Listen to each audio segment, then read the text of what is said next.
अस्सलाम वालेकुम नाजरीन, प्रोग्राम ग्राउंड जीरो के साथ मैं हूं शिफा यूसुफजई। 5 अगस्त का दिन पीटीआई के लिए एक डरावना ख्वाब साबित हो रहा है और आज इमरान खान की जेल हिरासत को 2 साल पूरे होने पर पीटीआई को 9 मई का झटका नाअहलियों की सूरत में लगा है और पीटीआई 9 मई केसेस में सज़ा पाने वाले अपने 9 मजीद अरकान पार्लियामेंट से महरूम हो गई है। अगर गुज़िश्ता हफ्ते नाअहल करार पाने वाले 3 अरकान पार्लियामेंट को भी शुमार किया जाए तो ये कुल तादाद 12 बनती है और आज नाअहल करार पाने वाले अरकान में 5 एमएनएज 3 एमपीएज और 1 सेनेटर शामिल है।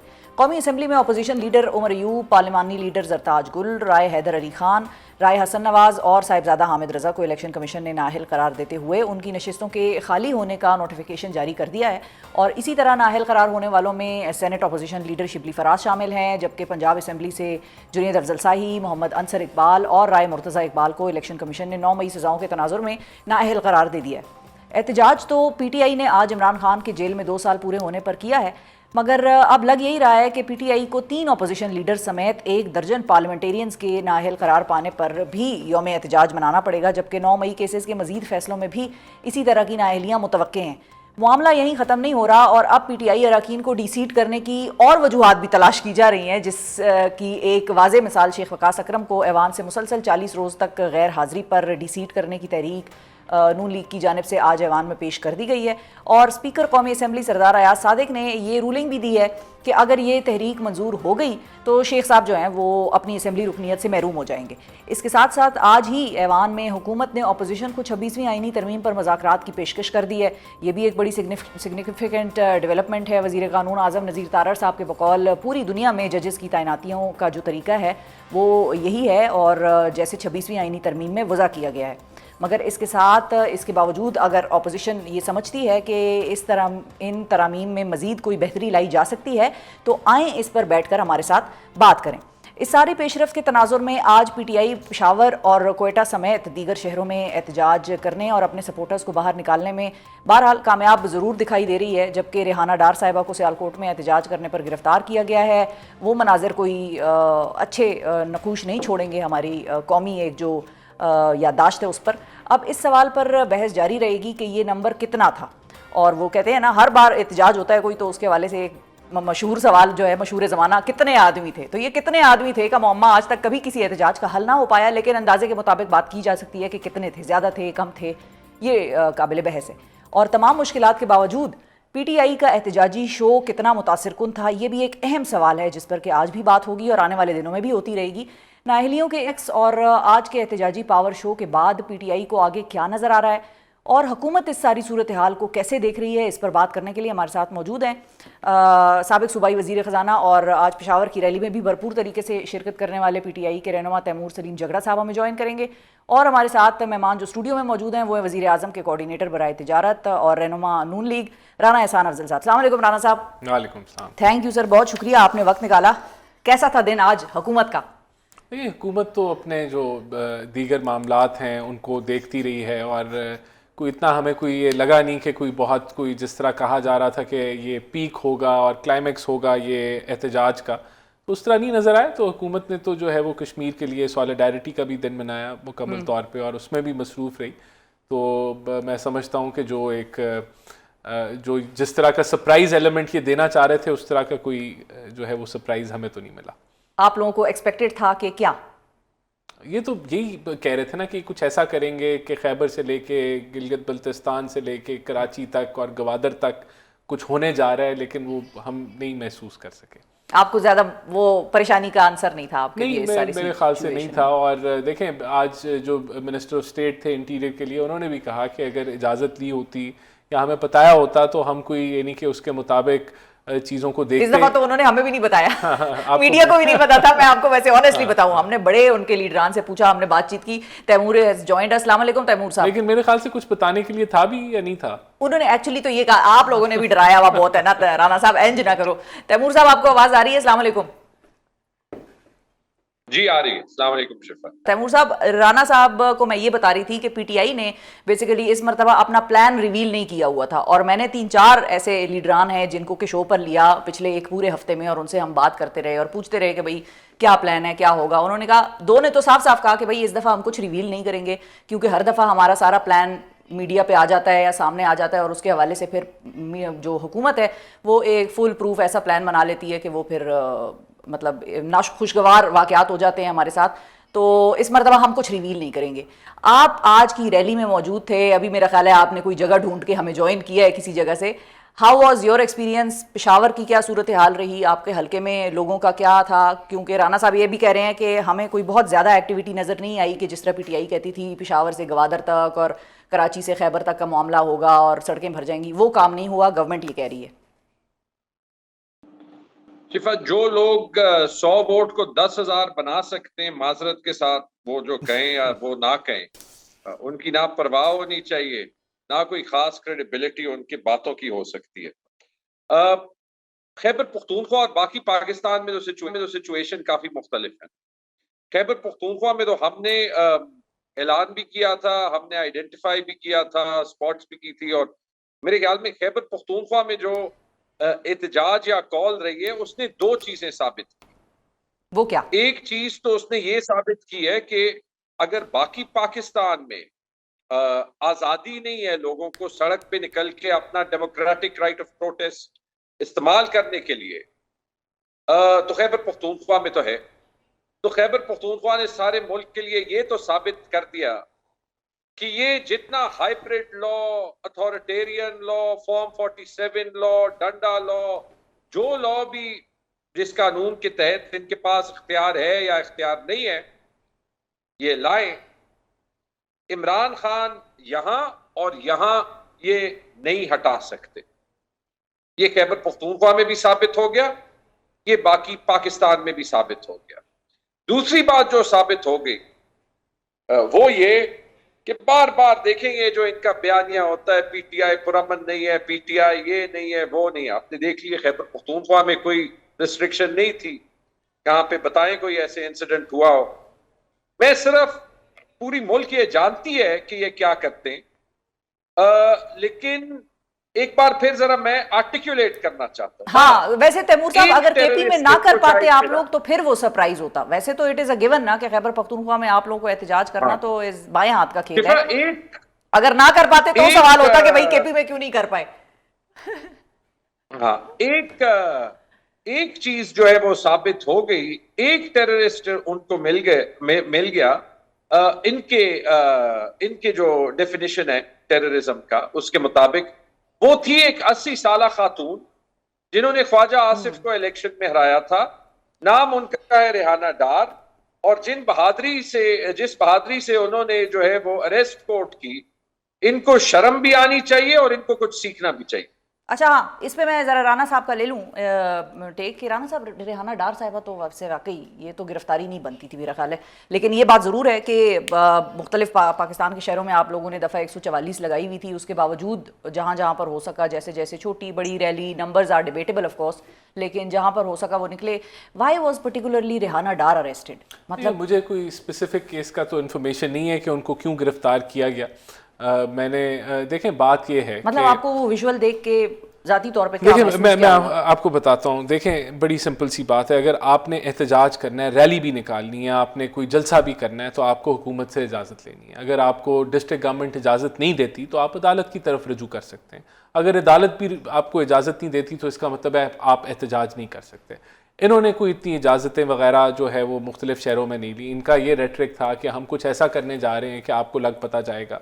तो ऑब्वियसली गवर्नमेंट ने उसके मुताबिक फिर अपनी तैयारी करनी थी कि लोगों की आम जिंदगी के अंदर जो आमदोरफ्त है उसमें खलल ना पड़े, और सिक्योरिटी की भी सिचुएशन हो सकती है, कुछ भी हो सकता है ना, क्योंकि आपने रेटरिक ऐसी बिल्ड की और उसको एक सरप्राइज रखा कि हम कुछ करने जा रहे हैं। तो ऑब्वियसली आपने मैं वही तो कह रहा हूँ, आपने अपनी लॉ इन्फोर्समेंट को डिप्यूट किया कि वो अगर कोई सिचुएशन आउट ऑफ कंट्रोल हो जाए तो उसको हाथ में ले लें। अब अगर किसी एक जगह पे जो पुलिस ऑन ग्राउंड थी उन्होंने किसी को मिस हैंडल किया या उन्होंने किसी के साथ जो है वो मसल ज़्यादा इस्तेमाल किया, तो ऑब्वियसली मैं उसको सपोर्ट तो नहीं करूँगा कि वो ठीक किया या नहीं किया।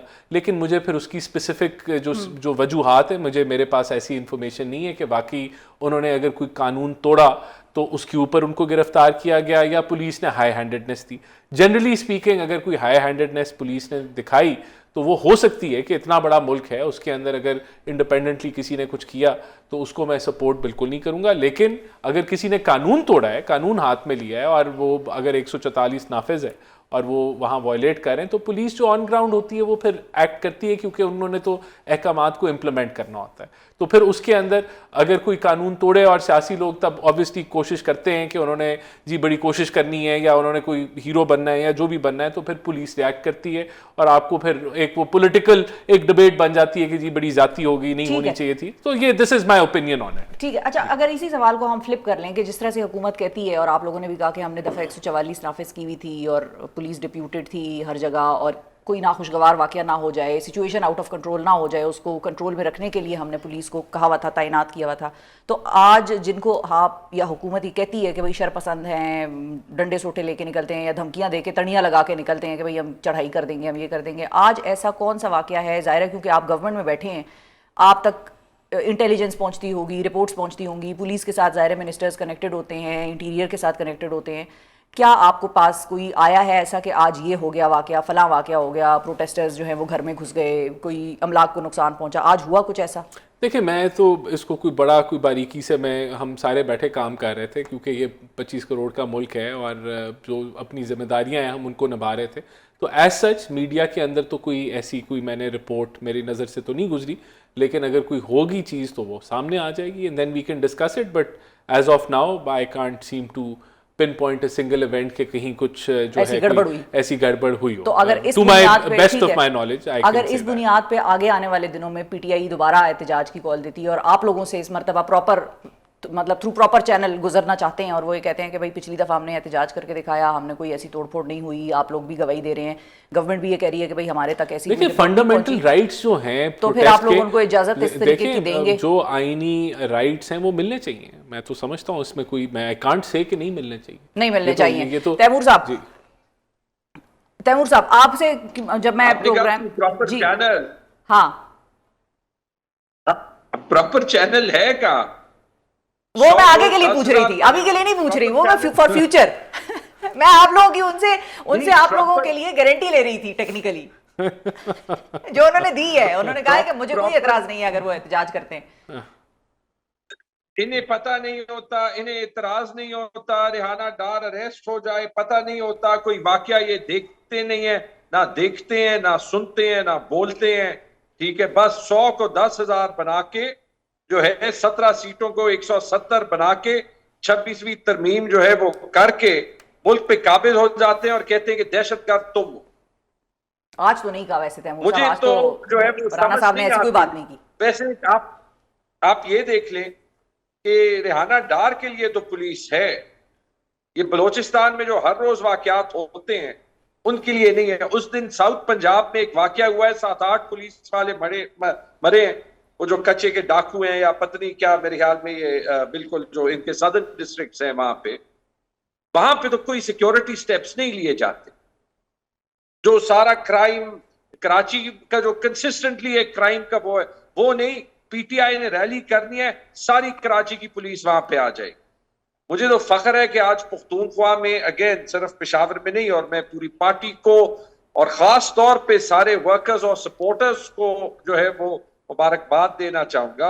अभी तो मैं वापस आया हूं, मैंने बहुत कुछ जो है वो देखा नहीं है, लेकिन जो विजुअल्स मैंने देखे चकदरा मोटरवे एक्सचेंज पे, सवाबी एक्सचेंज पे, जीटी रोड पे जो अटक पुल है, खैराबाद के पास जो पेशावर की जितनी बड़ी रैली थी, उससे आपको पता चलता है कि आप सिर्फ अगर लोगों को एक्सप्रेशन का मौका दें ना, तो वो क्या चाहते हैं।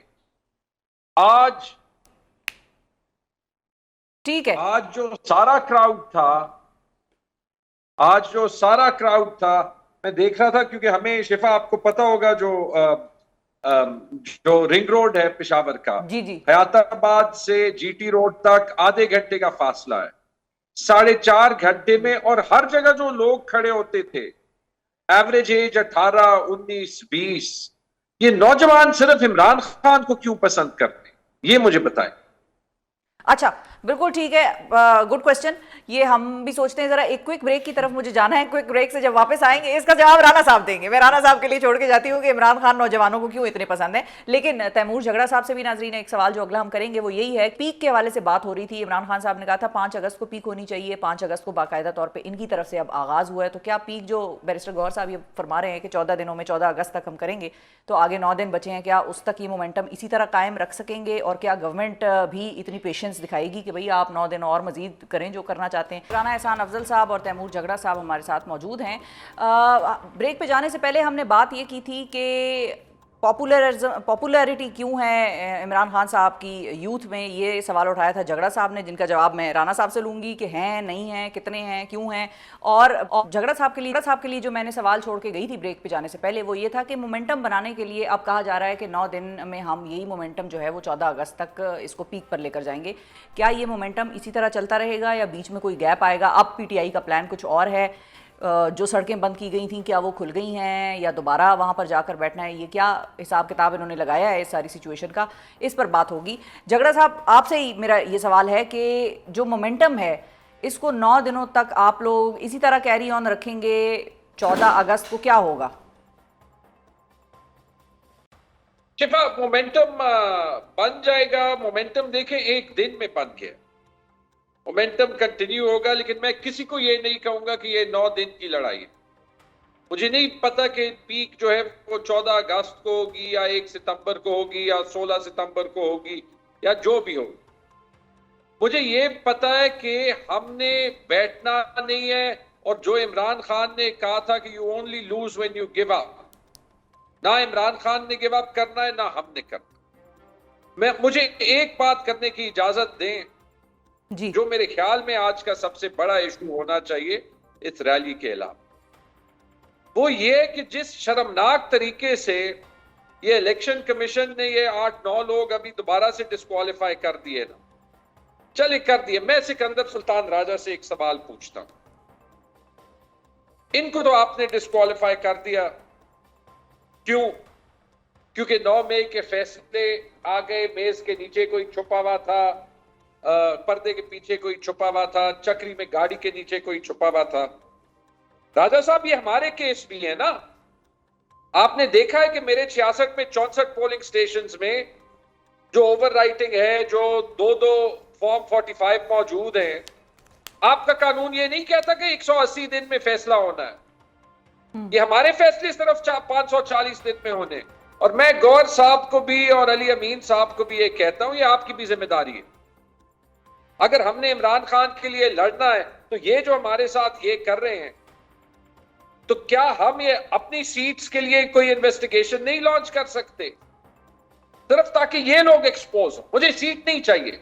मैं आज भी गया था, मैं कोई सीएम साहब के साथ कंटेनर पे नहीं बैठा था, मैं वर्कर्स के साथ था। क्यों? क्योंकि हमने अभी पैगाम ये देना है कि जो पाकिस्तान का आम शहरी है ना, वो इमरान खान को सपोर्ट करता है, वो हमारी स्ट्रेंथ। ठीक है, तो मेरे ख्याल में हम अगर इन चीजों पे बोलने भी लगे और काम भी करने लगे, ये बहुत जल्दी ये भाग जाएंगे ये। क्योंकि जो बंदा जो है वो किसी और का हक मार के आता है, उसमें ज्यादा करेज नहीं होती, बुज़दिली होती है माज़रत के साथ। ठीक है। वैसे वो कहीं नहीं भाग रहे तैमूर साहब, वो तो उनको नजर आ रही है, बाई इलेक्शंस होने वाले हैं, वो और सीटें जीत के अपनी और स्ट्रेंथ बढ़ा लेंगे। मैं सही कह रही हूँ राणा साहब? या इलेक्शन में तो दंगल होगा और जो जीतेगा फिर वो जीतेगा। जब नहीं होगा फिर देखेंगे। तैमूर साहब को लग रहा है बड़े जल्दी वो उन्होंने वैसे एक चीज जो मेंशन की सिकंदर सुल्तान राजा साहब के हवाले से, उन्होंने कहा हमारी नाअहलियां तो धड़ाधड़ कर आ रहे हैं, लेकिन जो चीज हमारे केसेस पड़े हुए हैं उसकी भी तो सुनवाई कराएं। उस पर वैसे कभी गवर्नमेंट की कोई बातचीत आपस में हुई कि भाई उनकी तरफ से केसेस क्यों नहीं सुने जा रहे, जो कि पिटीशंस दायर कर रहे हैं ट्राइब्यूनल्स वगैरह? या कमीशन जो है वो आज़ाद अदारा है, और अगर इनको कोई इशू है तो वो उसको कोर्ट में लेके जा सकते हैं। तो that is not the domain of the government. Number 1, देखिए बात बड़ी सिंपल सी है। ये जो सज़ाएं हुई हैं ये 9 मई के हवाले से हुई हैं, और बहुत सारे पीटीआई के लीडर्स को छोड़ दिया गया, उसमें उनको बरियत मिली है। अब मैं फैसलाबाद की बात करूं तो मेरे ख्याल से 4-5 पार्लियामेंटेरियंस हैं जो मेंबर प्रोविंशियल असेंबली थे, सारों को जो है वो उसमें बरी कर दिया गया, क्योंकि एविडेंस नहीं थी कि वो आईएसआई के हमले के अंदर मुलव्वस थे या उसकी प्लानिंग में शामिल थे। और जो लोग जिनके खिलाफ एविडेंस थी उनको सज़ाएं दे दी गई। अब अगर किसी को सज़ा हो जाती है एंड ही इज़ कन्विक्टेड, तो ये डेफिनेटली अब दो तरीके हैं, या स्पीकर जो है वो उसके ऊपर नोटिस लेके आपको डी-सीट कर सकता है या इलेक्शन कमीशन को भिजवा सकता है, या इलेक्शन कमीशन के इख्तियारात हैं कि वो उसकी बेसिस के ऊपर डी-सीट कर दें। तो अगर इनको इससे भी इशू है तो अदालत से रजू कर लें, आपको सरेंडर करना पड़ेगा, आप सरेंडर करेंगे तो फिर आपकी अपील जो है वो फाइल होगी। और ये लीगल मैटर्स हैं, और अगर इसमें डिलेज हैं तो ये तो कोई भी डिनाई नहीं करता कि आपके जो जुडिशल निज़ाम है वो कोई परफेक्ट तो नहीं है, और वो तब भी परफेक्ट नहीं था जब व्हाट्सएप के ऊपर JITs बनती थी, या तब इनको बड़ी अच्छा लगता था, वो तब ये छलांगे मारते थे, उसके ऊपर जश्न मनाते थे। जब जो है वो साकिब निसार साहब का बेटा पकड़ा गया टिकट बांटते हुए, तो तब तो इनको कोई मसाइल नहीं थे, सब कुछ ठीक था। जब गुड टू सी यू होता था, जब हमें जो है वो पनामा से इकामा पे निकाला गया, तो तब एवरीथिंग वाज फाइन। तो आज अगर अदालती निज़ाम जो है वो उसके अंदर कोई मसाइल हैं तो आ जाएं, बैठ जाएं। वो तो आपको आज़म नज़ीर ताडर साहब भी कह रहे हैं कि अगर आप समझते हैं कि इन तरामीम को बेहतर करना है या कोई कमी पेशी है, आप दें, अपनी मुशावरत करें। तो मुशावरत का अमल तो हमने ना रोका, ना अभी आगे रुकेगा, तो हम तो तैयार हैं। अब ये तो इनके इश्यूज़ हैं कि लेकिन आप लोग मुशावरत आखिर में करेंगे किससे? पार्लियामान में तो रही कोई नहीं जाएगा, जो स्पीड चल रही है इस वक्त। मतलब आज शेख वकास अकरम के हवाले से जो सारी कहानी हमने सुनी है, वो भी कुछ मामला कोई ज्यादा लग नहीं रहा कि वो बच जाएंगे, उनकी भी नाअहली होने लगी है, मुझे तो ऐसा लग रहा है। मैंने तो आपको बताया ना कि ऐसे पार्लियामेंटेरियंस हैं जिनको 9 मई के ट्रायल्स चले और उनको बरियत मिल गई। वो कौन है?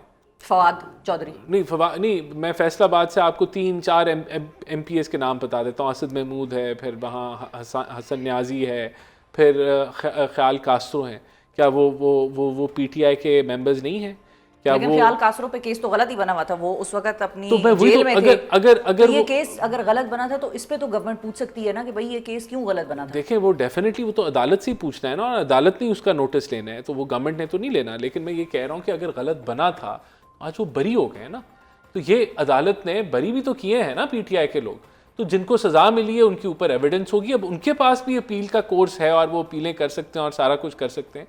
तो या तो आप कह दें कि जो बरी हुए हैं वो तो फिर मिले हुए एस्टैब्लिशमेंट के साथ, उन्होंने उनको कहें, उनको आप ये कहा जाता है, नहीं ये भी कहा जाता है। तो मैं वही कह रहा हूँ ना, वो जो है अभी ये जो शाह महमूद या वो कहते हैं या एस्टैब्लिशमेंट के साथ मिले हुए हैं या पार्टी छोड़ के आराम से चले गए, भाई इधर उधर बैठ गए, तो उनकी बचत हो गई। देखें, वो तो अभी जो इनके लाहौर के जो हैं वो तो ये ओवरऑल तो PTI वाले एक दूसरे के ऊपर उंगलियां उठाते हैं, तो इनका मसला है ना। वो तो हर चीज़ के ऊपर वो जो फिंगर पॉइंटिंग जो है जी झगड़ा साहब, तो मैं इस पर क्या कह सकता हूँ। ये तो देखें 9 मई के जो हुए हैं फैसले हुए हैं, और अब मेरे ख्याल से अगर ये इसके ऊपर मजीद सियासत करना छोड़ दें तो मैं समझता हूँ अपोजिशन का ये किरदार अदा करें, हुकूमत के साथ कौमी इशूज़ पे बैठें, तो चीज़ें आगे बढ़ सकती हैं बड़े बेहतर तरीके से। जी झगड़ा साहब, मेरी बात ना माने और अंसार अब्बासी साहब हर रोज कहते हैं, वो कहते हैं हम सिर्फ फैक्ट्स बता रहे हैं। मैं तो नहीं कह रहा ना। अच्छा, जहां तक इन फैसलों का जो है वो मसला है ना, तो इसमें आप इस पे आए कि जिनको आपने कन्विक्ट किया है क्यों किया। जरा उमर अयूब और शिबली फराज की मिसाल ले लेते हैं, या चले जेंडर डिस्क्रिमिनेशन इन्होंने नहीं की, कवल शौजब की भी ले लेते हैं और ताज गुल की भी ले लेते हैं। उनका फैसलाबाद में काम क्या था? वो तो फैसलाबाद में नहीं थे, वो कोई इलॉन मस्क का हाइपरलूप ट्रेन लेके फैसलाबाद पहुंचे थे। इसका मैं जवाब दे दूं। या वो जो है वो स्टार ट्रेक में होता था, वो स्टार ट्रेक में वो मतलब एक जगह से दूसरी जगह अपने आप को टेलीपोर्ट करते थे। कोई टेलीपोर्टेशन टेक्नोलॉजी उनके पास आई थी? चले नहीं आई थी तो फिर क्या? वो जरा जजमेंट देख के मुझे राना एहसान साहब बता दें, या इनके लॉ मिनिस्टर बता दें, या इवन याया अफरीदी साहब बता दें वो जजमेंट पढ़ के कि जो उसमें लिखा है। और ये अभी मेरे ख्याल में मैं सरगोदा की जजमेंट से कह रहा हूं कि देखें, ये लोग अगर उस कंस्पिरेसी का हिस्सा थे, क्योंकि वो पुलिस वाला मेज के नीचे बैठा हुआ था और उसने सुना, और बल्कि उसने ये बाकी लोगों के नाम भी सुने, तो अगर वो कंस्पिरेसी थे, उसका हिस्सा थे, चूंकि इन्होंने पार्टी नहीं छोड़ी, ये लिखा है जजमेंट में, चूंकि इन्होंने पार्टी नहीं छोड़ी तो इनको कसूरवार ठहराया जाएगा। मुझे इस इंसाफ के लॉजिक का, कानून का, आइन का बता दें, क्योंकि सबूत तो सामने है कि जिसने पार्टी छोड़ी हमारे सूबाई सदर थे, आज इनके साथ वजीर बैठे हैं परवेज खटक साहब, तो वो तो सूबाई सदर थे। अगर प्लानिंग कोई हुई होगी कहीं, मुझे तो नहीं पता, लेकिन सूबाई सदर को तो पता होगी ना। हमारे चीफ मिनिस्टर को तो पता होगी, उन्होंने तो दूसरी पार्टी बना ली, इन्हीं को पता होगी ना। तो अगर ये कोई कंस्पिरेटर्स थे और इन्होंने प्लानिंग की थी और ये हाइपर लूप में नहीं गए थे, तो फिर इनको क्यों सजा नहीं, इनको वजारतें क्यों मिल गई? ठीक है, इसका जवाब हम ले लेते हैं राणा साहब से। वैसे ये वाला परवेज खटक साहब वाला बड़ा वैलिड पॉइंट है कि अगर कॉन्स्पिरेटर्स थे तो ज़ाहिर है वो हाई लेवल की कॉन्स्पिरेसी बनाते हैं और फिर वो नीचे वालों को बताते हैं। परवेज खटक साहब इमरान खान के बड़े करीबी साथ थे। आपको याद होगा कि यहाँ पर जब 126 दिन का 27 दिन का धरना था उसमें भी परवेज खटक साहब खान साहब के बड़े करीबी। तो अगर कॉन्स्पिरेसी थी तो फिर परवेज खटक साहब को क्यों एक क्लीन चिट मिल गई? देखिए, मुझे तो नहीं पता कि उनके खिलाफ क्या एविडेंस थी या क्या नहीं थी। ये तो जो प्रोसिक्यूशन है वही इस चीज़ को देखती है। बहरहाल जो इन्होंने सारी बातें की कि वो जो है फैसलाबाद से क्या लेना देना था, ये तो उनके हल्के नहीं है। और वो हाँ, इतनी कोई मुश्किल बात नहीं है समझने के लिए कि ये जब 1 दर्जन से ज़ायद फ़ौजी तनसीबात के ऊपर यक वक्त एक जमात के वर्कर्स ने हमला किया और जलाओ घिराव किया और तोड़ फोड़ की, तो ये कोई रैंडम एक्ट नहीं था कि जो खुद ब खुद ही हो गया। इसकी डेफिनेटली किसी ने प्लानिंग की होगी, किसी ने ओवरऑल जो है वो पीटीआई के अंदर ये प्लान बना के वर्कर्स को ये हदायत दी होंगी। तो जो इसकी प्लानिंग का हिस्सा हैं वो बेशक अगर फैसलाबाद में मौजूद नहीं थे और वो उस वक्त इस्लामाबाद बैठे थे या कराची बैठे थे या वो मुल्क से बाहर भी बैठे थे, लेकिन उस प्लान का हिस्सा थे और ऐसी एविडेंस अगर आई होगी अदालतों के सामने तो उस बेसिस पे उनको फैसलाबाद की अदालत ने भी सज़ा दे दी होगी। तो ये तो कोई it is not difficult to digest के ये क्यों फैसलाबाद की अदालत ने अगर कवल हैं तो उनको क्यों सज़ा दे दी जबकि वो फैसलाबाद में मौजूद नहीं थे। क्योंकि ऐसी जो इंसिडेंट होता है वो सारी सिर्फ एग्जीक्यूशन के ऊपर तो नहीं वो प्रोसिक्यूशन बेस करती ना, कि आपने जो लोग वहाँ से रंगे हाथों पकड़े गए, जो प्लानर होता है। मैं मिसाल के तौर पे अगर कोई मर्डर, अगर आप वो मर्डर फॉर हायर करें तो जिस बंदे ने गोली चलाई होती है उसको तो सज़ा मिलती है, लेकिन जो उससे ज़्यादा सख्त सज़ा मिलती है उस बंदे को मिलती है जिसने मर्डर फॉर हायर को जो है हायर किया होता है, उस बंदे को जिसको हायर किया होता है। तो ये तो दिस इज़ अब निटी ग्रिटीज, मैंने कोई केसेस तो नहीं, वो पूरी फाइल तो नहीं स्टडी की। अगर इनको लगता है कि कोई एक्सपीडियंसी दिखाई गई है या कोई चीज़ों को जो है वो स्किप किया गया है तो उसका रिलीफ इनको हाई कोर्ट में मिल जाएगा। अच्छा, और क्विकली ये भी बताइए राणा साहब के जो बाई इलेक्शंस अब आने हैं, पीटीआई का तो ये मानना है और वो तो ये समझते हैं कि भाई हमें तो लेवल प्लेइंग फील्ड 8 फरवरी को नहीं मिली थी तो अब क्या मिलेगी। तो ये गवर्नमेंट कैसे इस चीज़ का तासुर मतलब क्लियर कराएगी कि नहीं भाई फेयर इलेक्शंस होंगे, फ्री होंगे और जो जीता वही सिकंदर है? आप देख रही होंगी ना इलेक्शन, आप दिखाएंगी। मैं तो दिखाऊंगी। हाँ, आप दिखाएंगी तो ठीक है, अगर कोई ऐसी चीज़ हुई तो आप दिखाइएगा। है, इजाज़त है, आप तुसी बचाओगे फिर नहीं, बिल्कुल आपको इजाज़त है, आप दिखाइएगा। मेरे ख्याल से इनको पूरा फ्री फेयर चांस मिलेगा लड़ने के लिए। तैमूर साहब, फाइनल कमेंट आपका। देखिए, मैं दोबारा कहता हूँ, एक इनसे जो गलती हुई है ये मैं मानता हूं कि इन्होंने दोबारा नहीं कर। क्या वो गलती है जो 8 फरवरी को सबूत है। तो मैं सिर्फ राणा साहब का ऑफर इसी पे ले लेता हूं कि शिफा 8 फरवरी की 10 सीटें ले और उनका सबूत जरा सीट बाय सीट राणा साहब के सामने जो है वो डिस्कस करते हैं। क्योंकि जो इन्होंने कहा था कि इलेक्शन कमीशन आजाद है, मुझे तो वो इलेक्शन कमीशन इतना ही आजाद लगता है जितना फलस्तीनी जो है वो इजरायली रियासत से आजाद। इतना ही कहना मुनासिब है। ठीक है जी, बहुत शुक्रिया अदा करेंगे नाजरीन। राणा एहसान अफजल साहब मौजूद थे, तैमूर सलीम झगड़ा साहब हमारे साथ मौजूद थे और आखिर में राणा साहब ने गोल जो है वो हमारे कोर्ट में डाल दिया और मीडिया बेचारे को फंसा दिया। नाजरीन, अब इस पर मैं और क्या ही बात करूं कि बड़े औखी पोजीशन में हमें डाल दिया, लेकिन कोशिश करेंगे कि राणा साहब ने जो गारंटी दी है बचा लेंगे। मतलब कहीं थोड़ा बहुत आगे पीछे पुलिस आई तो राणा साहब को ही हम फ़ोन करेंगे और मैं बिल्कुल इस बात पे मतलब तकिया किए रहती हूँ कि भाई राणा साहब हमें बचाएंगे। लेकिन ऑन अ सीरियस नोट हम बिल्कुल कवर करेंगे। और जिस तरह से तैमूर साहब ने भी एक इंपॉर्टेंट पॉइंट उठाया कि 8 फरवरी के 10 हल्कों का 10 हल्के मेरे ख्याल से ज़्यादा हो जाएंगे, 5 भी अगर हम ले लें और अगले सेशन में राणा साहब और तैमूर साहब के साथ बैठकर उन 5 हल्कों को ज़रा डिस्कस कर लें।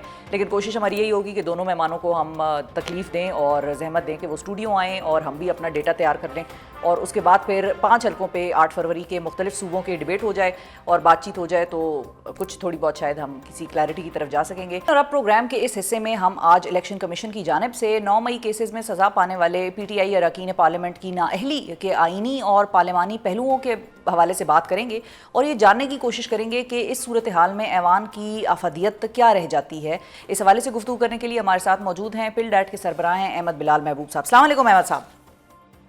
सलाम। बहुत शुक्रिया अहमद साहब, आपने वक्त निकाला। सबसे पहले तो ये बताइए कि ये जो नाअहलियाँ हो रही हैं ये जाहिर है एक केस के ट्रायल के नतीजे में ये नाअहलियाँ आगे बढ़ी हैं। सो आपके नज़दीक महज ट्रायल कोर्ट के 9 मई फैसलों पर जिस अंदाज में इलेक्शन कमीशन की जो ये सारा नाअहली का प्रोसेस है, नोटिफिकेशन जारी कर रहा है, ये प्रोसेस आपको आईनी लिहाज से दुरुस्त लग रहा है या आपको लगता है कि इसमें कुछ सुकम या लकूना जो हैं वो बाकी रह गए हैं और फेयर प्रोसेस नहीं हो पाया?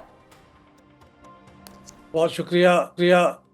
देखिए, मेरा ख्याल तो ये है कि जब अदालत से किसी शख्स को कन्विक्ट कर दिया जाए तो उसके बाद का प्रोसेस तकरीबन ऑटोमेटिक है, और इलेक्शन कमीशन ने हो सकता है 2 दिन आगे कर लेता या ना करता, लेकिन नतीजा तो यही होना था कि उनकी डिसक्वालिफिकेशन का नोटिफिकेशन फिर इलेक्शन कमीशन के लिए जारी करना उनके लिए लाजमी हो जाता है। तो इनफैक्ट इस मामले में अगर कोई किसी को कोई एतराज़ है तो दरहकीकत एतराज़ तो कोर्ट के फैसले पे होना चाहिए। इलेक्शन कमीशन के फैसले पे मेरे ख्याल में एतराज़ की कोई गुंजाइश है नहीं। ठीक है। अच्छा, वो अहमद साहब, उसके हवाले से जो एतराज़ उठाया जा रहा है वो ये उठाया जा रहा है कि ट्रायल कोर्ट के फैसले के बाद नाअहली नहीं हो सकती, उसमें उसके लिए अपील का प्रोसेस कंप्लीट होना ज़रूरी है to once and for all decide कि भाई ये नाअहल ठहरा या और इसकी सीट पे अब आइंदा इंतखाब होना है बाई इलेक्शन या ये नहीं होना। अपील से पहले बेसिकली लोग ये एतराज़ उठा रहे हैं कि आप नाअहली नहीं कर सकते, क्योंकि अगर हाई कोर्ट से कल कलां को अपील में रिलीफ मिल गया तो आपने ज़िमनी इलेक्शन करा के इलेक्ट भी करा लिया किसी और को, तो अब एक सीट के ऊपर 2 नुमाइंदगान मौजूद होंगे, एक पुराना और दूसरा नया। देखिए, एक फ़र्ज़ कर लेते हैं just for the sake of argument कि कोई अपील नहीं करता, तो क्या वो इंतज़ार किया जाएगा किसी के अपील करने का? हकीकत ये है कि ये किसी भी कोर्ट का, ट्रायल कोर्ट का जब फैसला आ जाता है तो वो कन्विक्शन ही होती है। अब उसके ऊपर अपील अगर कोई करेगा तो भी कन्विक्शन कायम रहेगी, हत्ता के वो जो अपील वाली कोर्ट है वो उसके ऊपर कोई हुक्म जारी कर दे अदालत, पिछली अदालत के फैसले को सस्पेंड करने का, या कोई ऐसा हुक्म जारी कर दे कि ये जो नोटिफिकेशन जारी हुआ इलेक्शन कमीशन का इसको सस्पेंड कर दिया जाए, जैसे जमशेद दस्ती साहब के केस में हुआ है। बिल्कुल, मैं भी यही सोच रही थी। हाँ, तो अब अगर किसी को अपील, पता नहीं, मुझे हैरान हूँ, खबर नहीं आई कि किसी ने अपील दायर की भी है या नहीं की। ठीक है, लेकिन अपील दायर करेंगे और कोर्ट अगर उसे सस्पेंड हाँ। अच्छा, वैसे तो उसमें एक चीज ये, इस चीज के लिए जो रुकावट है वो ये है कि जब अपील के लिए आप जाएंगे तो उसके लिए आपको सरेंडर करके बाकायदा तौर पे गिरफ्तारी देनी है और उसके बाद फिर आपने अपील करना है। तो इस वक्त सारे मफरूरी की हालत में सर जोड़ के बैठे हुए हैं कि भाई अब आगे हमने करना क्या है। तो इसलिए अभी तक अपीलें फाइल नहीं हुई हैं वो लोग जिनकी आज नाअहलियाँ हुई हैं या जो सरगोदा और लाहौर की अदालतों से बेसिकली कन्विक्ट ठहरे हैं। अच्छा, एक और चीज़ भी है अहमद साहब के, अभी जो ये नाअहलियाँ आज की हुई हैं इसके हवाले से भी ये कहा जा रहा है कि आज जो लोग नाअहल हुए हैं वो 63 एज के तहत नाअहल हुए हैं, जो और बेसिकली इसमें नोटिस का मामला होता है कि रुकने पार्लियामेंट को नोटिस देना ज़रूरी है इलेक्शन कमीशन की जानिब से। तो इसके हवाले से आपकी क्या राय है? अच्छा, मुझे इस चीज़ के बारे में, चूंकि मेरे पास वो ऑर्डर नहीं है कोर्ट का, मैंने नहीं पढ़ा टू बी ऑनेस्ट, ठीक है, तो इसलिए मैं नहीं कह सकता कि किसके तहत हुई है। लेकिन जो बज़ाहिर जिस शिक के तहत हुई है वो ये है कि जब किसी को किसी इखलाकी या किसी दूसरे जुर्म में सज़ा हो जाए तो फिर उसकी, ये लिखा हुआ आइन में कि 5 साल के लिए वो नाअहल हो जाता है। तो ये तो आइन के अंदर लिखा हुआ है, उस पर किसी नोटिस की तो उसके अंदर फिर कोई गुंजाइश नहीं। अच्छा, गुंजाइश नजर नहीं आती थी। ठीक है, ठीक है। अच्छा, और आज एक नई कहानी भी देखने को सुनने को मिली है, उस पर भी हम आपका टेक चाहेंगे कि आपके हवाले से, आपके मुताबिक ये रूल्स वगैरह की क्या कहानी है शेख वकास अकरम साहब के हवाले से। अब ये रूल तो हम जानते हैं कि अगर कोई रुकने कौमी असम्बली 40 दिन तक ऐवान से गैर हाजिर रहता है तो उस पर डी-सीट होने का मामला उसका शुरू हो सकता है, जैसा कि अब आज शेख वकास अकरम साहब के केस में स्पीकर कौमी असम्बली जो हैं अयाज सादिक साहब वो करने जा रहे हैं। अब ऐसी कोई शिक मौजूद है कि जिसमें स्पीकर आज खुद ये सारा प्रोसीजर शुरू कर सकता है, या इसके लिए किसी करारदाद तहरीक का आना ज़रूरी है, क्योंकि इस मामले में जो नौशीन इफ्तिखार साहिबा हैं PMLN की MNA, वो तहरीक भी लेकर आई हैं कि भाई शेख वकास अकरम को स्पीकर साहब नाअहल करें क्योंकि वो 40 दिन से आए नहीं हैं। तो रूल्स क्या कहते हैं इस हवाले से, एब्सेंटिया का जो सारा मामला है? ये रूल तो यही कहते हैं कि जब आप 40 दिन तक गैर हाजिर रहे हैं तो फिर आपकी जो नाअहली है उसका मामला, लेकिन मैं इस बारे में 100% श्योर नहीं हूँ। मेरी अंडरस्टैंडिंग के मुताबिक ये हाउस के अंदर लाना ज़रूरी होता है और हाउस को उसके लिए एक रेजोल्यूशन पास करनी होती है, मुझे जहाँ तक याद पड़ता है। ये सिंध असम्बली में भी अरबाब रहीम साहब का केस हुआ था, तो वो भी असम्बली ने ही उनके बारे में करारदाद पास की थी कि वो गैर हाजिर है, तो उसके बाद वो नाअहल हुए थे। तो मेरा भी ख्याल ये है कि तो ये स्पीकर असेंबली के के पास अंदर आता सिर्फ ये, अच्छा, यानी कि स्पीकर के पास फिर ये इख्तियार मौजूद उस तरह से नहीं है, ये असेंबली के थ्रू ही आएगा, किसी मेंबर के थ्रू ही आएगा, फ्लोर ऑफ द हाउस पे उठाया जाएगा और फिर ये स्पीकर साहब के पास जाएगा कि भाई अब आप इस पे फैसला जो है वो करें। जी हाँ, मेरे ख्याल में ये हाउस के अंदर फैसला होगा, लेकिन मैं 100% इसके बारे में यकीन से नहीं कह सकता क्योंकि मुझे याददाश्त से यही बात याद आ रही है।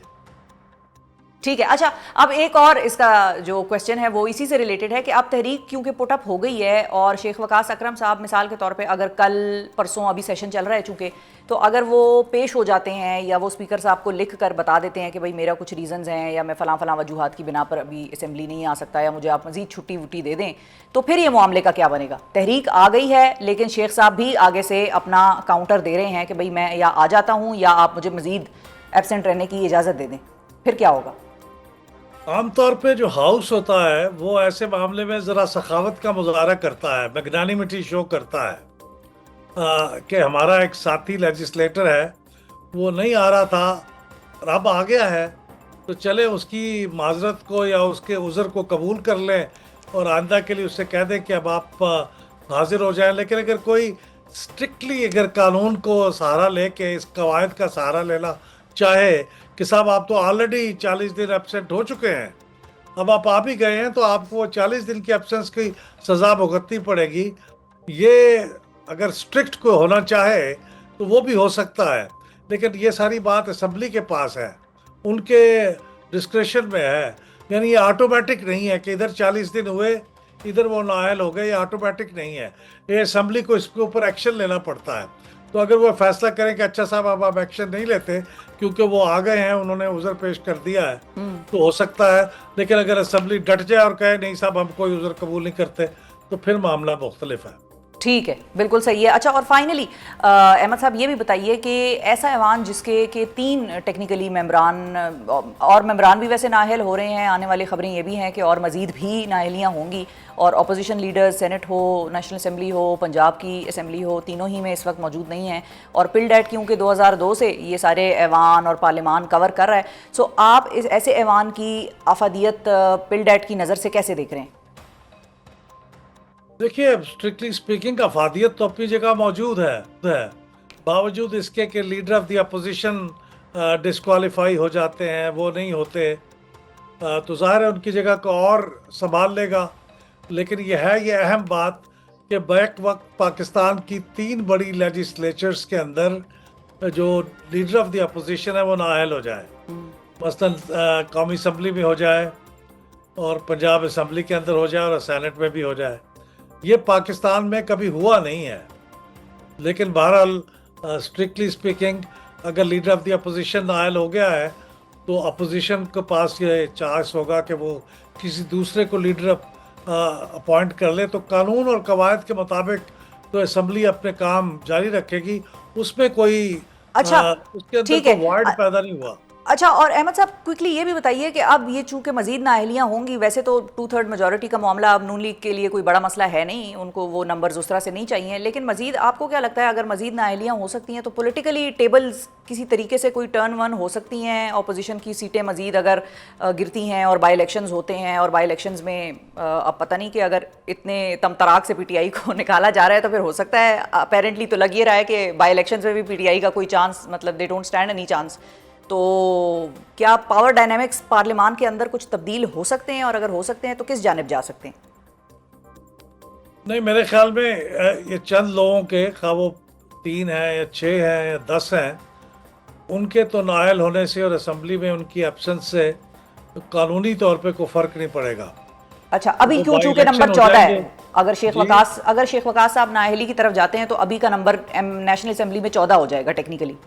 जी, तो कोई भी नंबर है वो कोई मसला क्रिएट नहीं करता कानूनी तौर पे, क्योंकि आपको 25% का कोरम चाहिए होता है असेंबली का इजलास बुलाने के लिए, या उसको मेंटेन रखने के लिए 25% कोरम होना चाहिए, ताकि कोई पॉइंट आउट कर दे 25% से कम निकले तो इजलास नहीं हो सकता।